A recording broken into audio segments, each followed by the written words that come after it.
Bárbara, o meu estado tem isenção de ICMS na energia solar? Como é que tá esse cenário em 2025? Oi gente, seja bem-vindo a mais um vídeo aqui no canal da E4 e hoje a gente vai falar sobre uma das perguntas que eu mais recebo de vocês.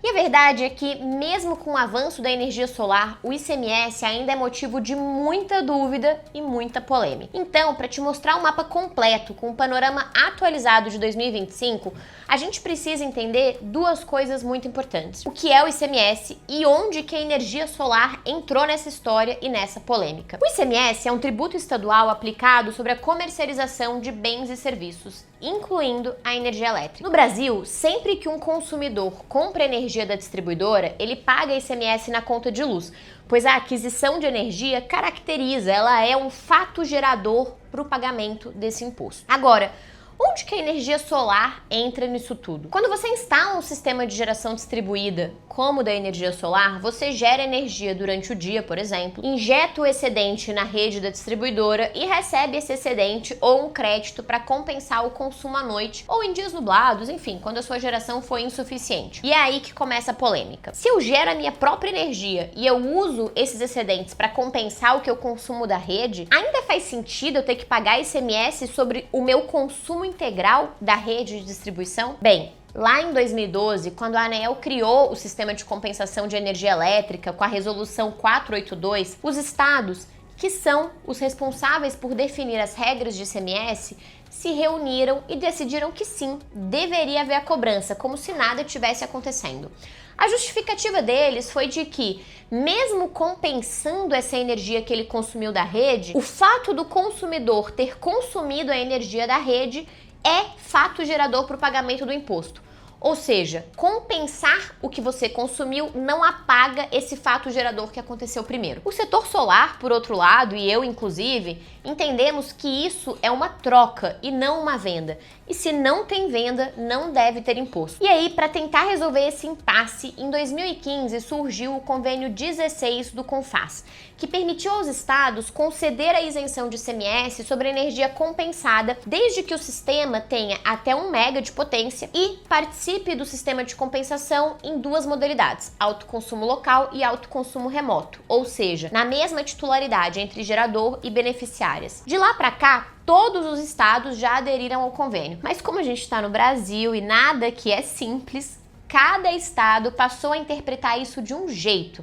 E isso gerou e ainda gera muita confusão. Então, para acabar com essa bagunça, eu preparei um panorama atualizado com um cenário da isenção de ICMS nos estados brasileiros em 2025. E como esse tipo de conteúdo você não encontra em qualquer lugar, já vem aqui fortalecer o canal e deixar o seu like. Se você ainda não for inscrito, aproveita agora para se inscrever. Bem, vamos lá. A primeira coisa que a gente precisa saber é que a tarifa de energia é formada por duas grandes componentes. A TE, que é tarifa de energia, e a TUSD, a tarifa de uso do sistema de distribuição. Dito isso, agora dá uma olhada nesse mapa que está na tela. Os estados em bege claro dão isenção total, tanto na componente TE quanto na componente TUSD.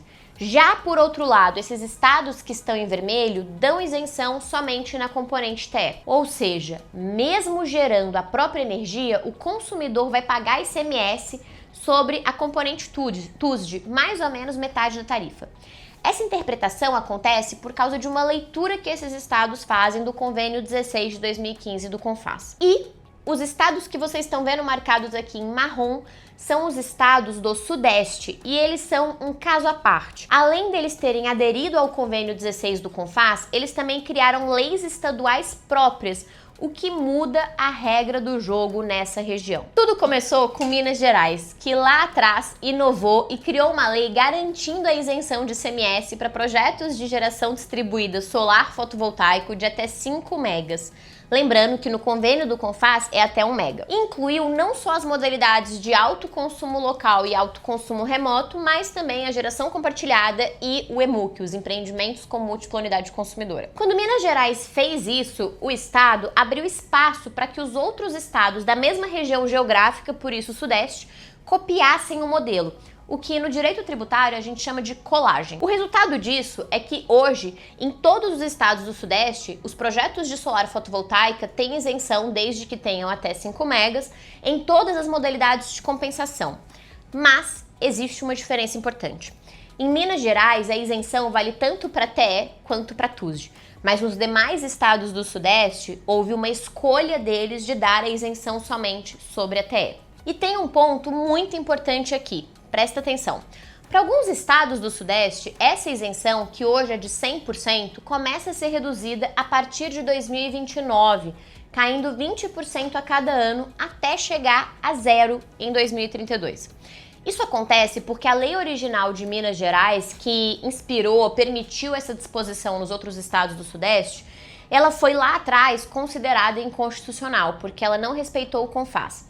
Só que em vez dela ser anulada, digamos assim, ela foi validada temporariamente, então se criou um regime de transição para ela por meio de uma lei complementar, com a condição de que essa isenção fosse regressiva ao longo dos anos. Então, em 2029, em Minas Gerais e no Rio de Janeiro, a isenção já cai para 80%, depois 60% em 30%, 40% em 31%, 20% em 32% e aí ela acaba. E por que tudo isso que eu tô falando aqui vale ouro para você? Porque a isenção de ICMS ou não impacta diretamente no payback, no retorno do investimento dos projetos, principalmente em modelos como a geração compartilhada, muito conhecida como fazenda solar ou energia por assinatura.